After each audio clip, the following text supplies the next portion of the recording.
ആകാശത്ത് മിന്നി നിൽക്കുന്ന നക്ഷത്രങ്ങളെ നോക്കി അവൻ അങ്ങനെ നിന്നു. ഉറക്കത്തിൽ പതിയെ തിരിഞ്ഞു കിടക്കാൻ ഒരുങ്ങവേ കാർത്തി അടുത്ത് കിടക്കുന്ന മാക്കാനെ കെട്ടിപ്പിടിക്കാൻ ആഞ്ഞ്. അവൻ തൻ്റെ അടുത്തില്ലെന്നറിഞ്ഞ് അവൻ മെല്ലെ കണ്ണുകൾ ആയാസപ്പെട്ട് തുറന്നു. ഈ പാതിരാത്രി അവനിത് എവിടെ പോയി? ഉറക്കച്ചടവോടെ കോട്ടുവായിട്ടുകൊണ്ട് കണ്ണുകൾ തമ്മിൽ തിരുമ്മി ഒരു സംശയത്തോടെ തൻ്റെ മുറിക്കുള്ളിൽ ചുറ്റും നോക്കി. അപ്പോഴാണ് ബാൽക്കണിയിലെ ലൈറ്റ് ഓൺ ചെയ്തിരിക്കുന്നത് അവൻ കണ്ടത്.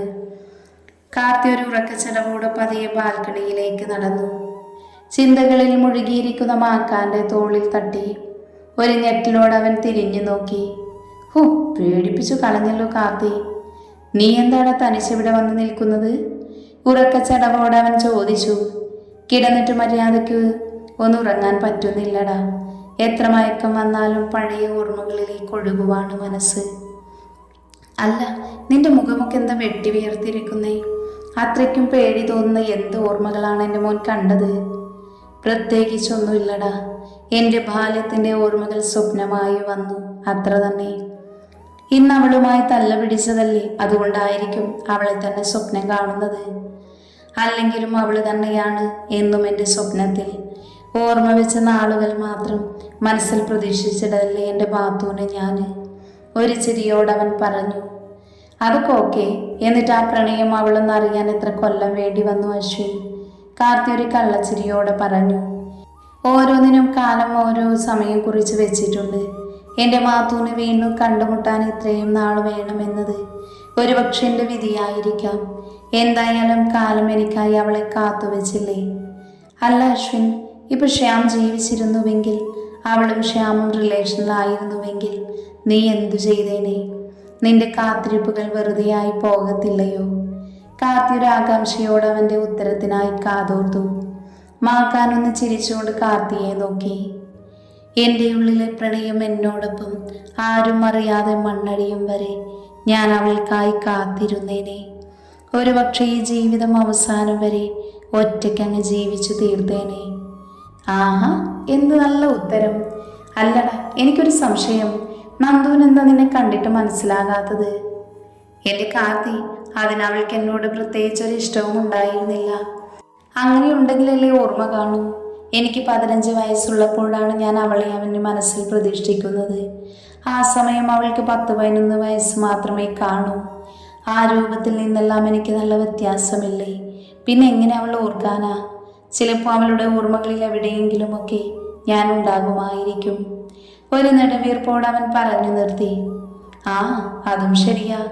കാർത്തി പതിയെ മാക്കാന്റെ മുഖത്തേക്ക് നോക്കി പറഞ്ഞു. ശേഷം അവനെ തന്നെ നോക്കിയിരുന്നു. എന്താടാ എന്നെ ഇങ്ങനെ നോക്കുന്നത് നീ?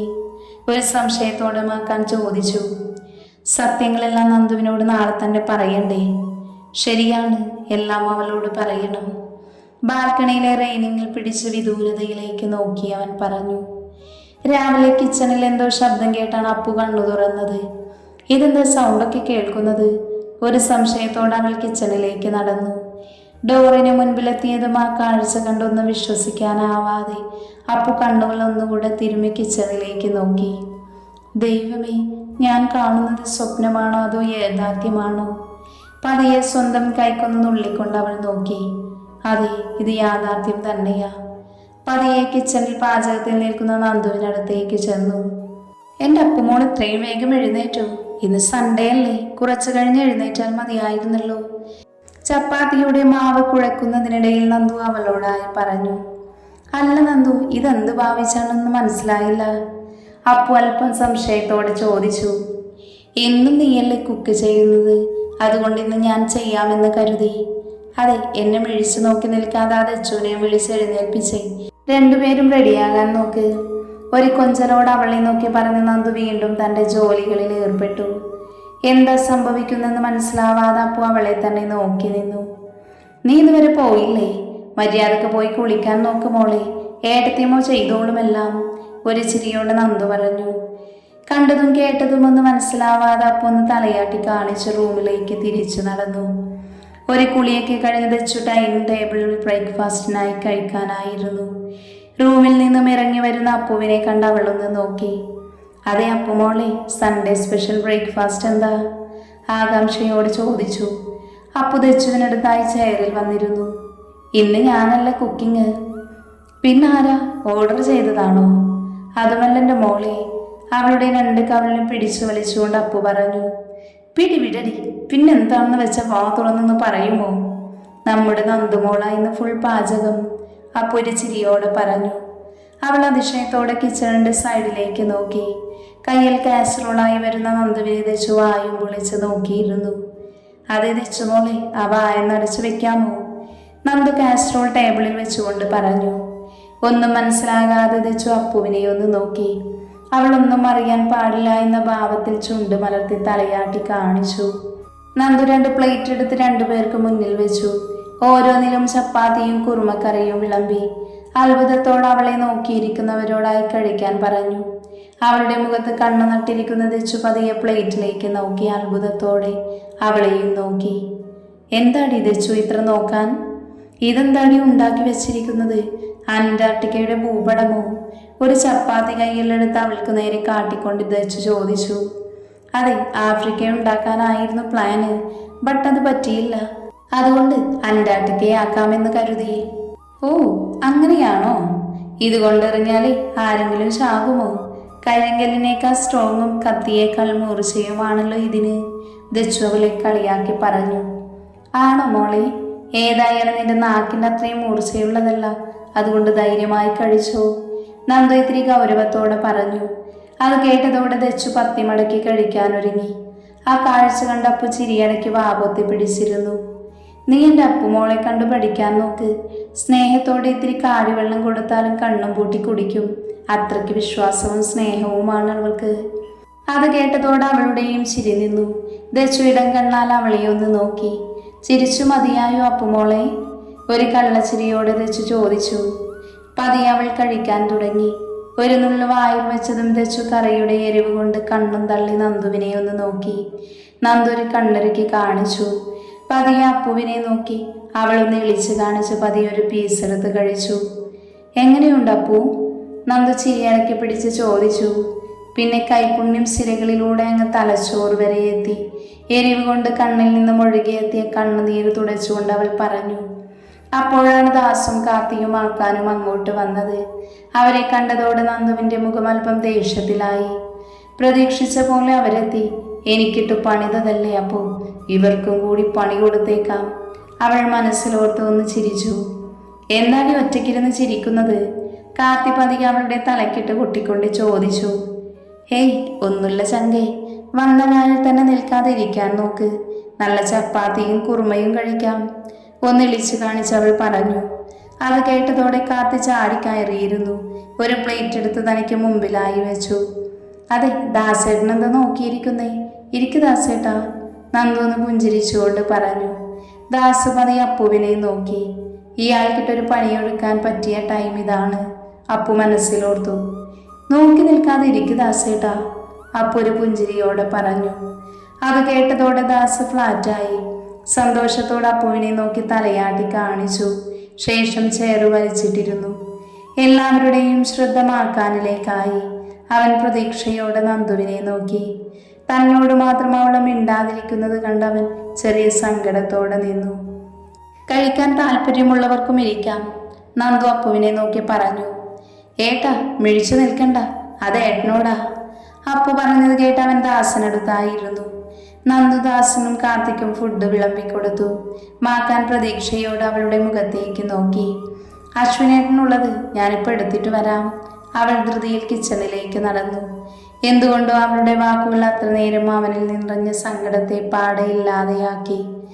എന്തൊക്കെ പറഞ്ഞാലും നന്ദുവിന് സ്നേഹമുണ്ട് നിന്നോട്, കാർത്തി പറഞ്ഞത് കേട്ട് ദച്ചു വന്ന് ചിരിച്ചു. എന്താണ് ഇത്ര ചിരിക്കാനുള്ളത് നിനക്ക്? ഞാൻ കാര്യം പറഞ്ഞതാ. നീ ആദ്യം ആ ഫുഡിൽ നിന്നും ഒന്ന് തലപൊക്കി നോക്കിട്ടോ, അവളെ നോക്കി ഒരു കളിയാക്കലോട് പറഞ്ഞു. നന്ദു കുറച്ച് പച്ചമുളക് പേസ്റ്റാക്കി മാക്കാനും കൊടുക്കാനുള്ള കറിയിലേക്കിട്ടു. എന്നെ പറ്റിച്ചതല്ലേ, അപ്പോൾ ഇതിരിക്കട്ടെ, എൻ്റെ ആദ്യത്തെ മധുര പ്രതികാരം, അല്ല എരിവ് പ്രതികാരം. എന്നോട് കളിച്ച ഇങ്ങനെ ഇരിക്കും. മനസ്സിലോരോ കണക്കൂട്ടലുമായി അവൾ ഫുഡുമായി മാക്കാനടുത്തേക്ക് പോയി. നന്ദു മാക്കാനുള്ള ഫുഡുമായി വന്നു. അവന് മുമ്പിൽ ഒരു ചിരിയോടെ പ്ലേറ്റ് വെച്ചു. മുൻപിലിരിക്കുന്ന പ്ലേറ്റിലേക്ക് നോക്കിയപ്പോൾ തന്നെ അവനൊക്കെ ഒരു കാര്യം മനസ്സിലായി. എന്നാലും ഒന്നും മനസ്സിലാകാത്തതുപോലെ അവൻ ഫുഡ് കഴിക്കാൻ തുടങ്ങി. മുഖത്തൊരു ഭാവമാറ്റവുമില്ലാതെ അവൻ കഴിച്ചുകൊണ്ടിരുന്നു.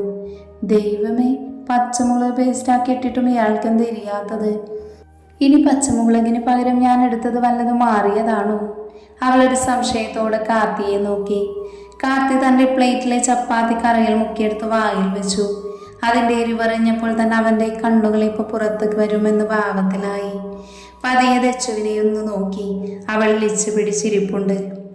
ഇപ്പൊ ഞാൻ ചിരിച്ചത് എന്തിനാണെന്ന് മനസ്സിലായോ കാർത്തി? ദച്ചു ഒരു ചിരിയോട് ചോദിച്ചു. മനസ്സിലായി എന്ന ഭാവത്തിൽ അവൻ തലയാട്ടി. നന്ദു പതിയെ ദാസിനെ നോക്കി. അവിടെ പേപ്പട്ടിയുടെ എക്സ്പ്രഷൻ വരെയായി. ചിരി അടക്കി പിടിച്ചു നിൽക്കുന്ന അപ്പുവിനെ കണ്ടപ്പോൾ അവൾക്കും ചിരി വന്നു. കാർത്തി വയറും നെഞ്ചൊക്കെ തടവി എഴുന്നേറ്റു.